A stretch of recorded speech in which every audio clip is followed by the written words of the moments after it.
The announcement that Alien, Earth will bring the Alien property to the small screen feels like a lifetime ago. Expectations have increased, and the sci-fi genre has advanced during the period fans have been waiting for the series to debut. But I wouldn't expect anything less from Noah Hawley, the creator of the series, than the exquisitely imagined and profoundly human interpretation of a tale with so much at stake. Sidney Chandler's portrayal of Wendy and Alien, Earth's large ensemble cast and other well-known characters immediately helped the film. Alien, like all the best speculative fiction films, cautions against becoming overly close to anyone. After all, this is Alien, and there are a lot of bodies. Alien, Earth is never overpowering, despite having a large cast to learn and a whole universe to explore. It's loaded with potential and possibilities.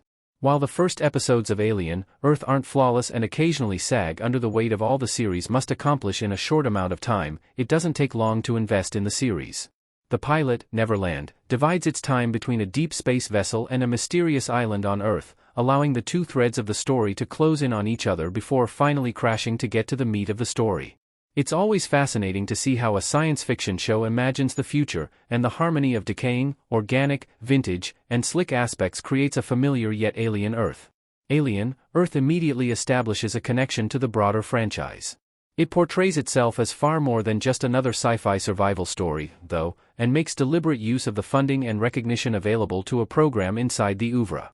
Only time will tell if the series succeeds in its goal of posing significant queries and becoming the most renowned work of science fiction. The moral teachings and social criticism around the 4 to 5 firms that govern the world are remedial at best and hardly the blistering critique of capitalism they could be. But rather than being the main idea of Alien, Earth, the negative aspects of corporations serve as a means to a goal. The Xenomorph and its cannibalistic adaptation are a fitting metaphor for the show's developing argument about what it means to play God, which is centered around the next steps of evolution and the shifting definition of what it means to be human. Wendy, the first person to have her consciousness transferred into a synthetic body, serves as the embodiment of this idea.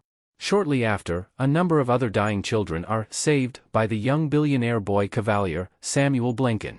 The series skillfully emphasizes the contrast between Timothy Oliphant's fully synthetic Kirsch and Wendy, who firmly believes she is still human. Fortunately, Alien, Earth brilliantly subverts the "born sexy yesterday" cliché, never letting the audience forget that while these hybrids might have adult bodies, they are toddlers within. It's easy to jump straight into Mr. October, the season's second installment, because Neverland is a masterful pilot that balances essential exposition with drawing us into a world that promises to deliver something new. However, the tension begins to wane by the end of the episode. There was too little build-up to the meeting between Wendy and her brother, Hermit, Alex Lawther, and their emotional reunion ultimately fell short. Although these approachable interpersonal relationships are crucial for grounding a series with the scope of Alien, Earth, it's difficult for an undeveloped brother-sister bond to resonate when the Xenomorph is on the loose, and I'm thinking about the long-term effects of turning a person into a machine. But since Alien, Earth is only getting started, I won't be so easily persuaded to change my opinion of the show given how much it has to say in just 2 episodes. Alien, Earth hits us over the head with this foreshadowing, spending long moments discussing the invincibility of the bodies of Wendy and the Lost Boys.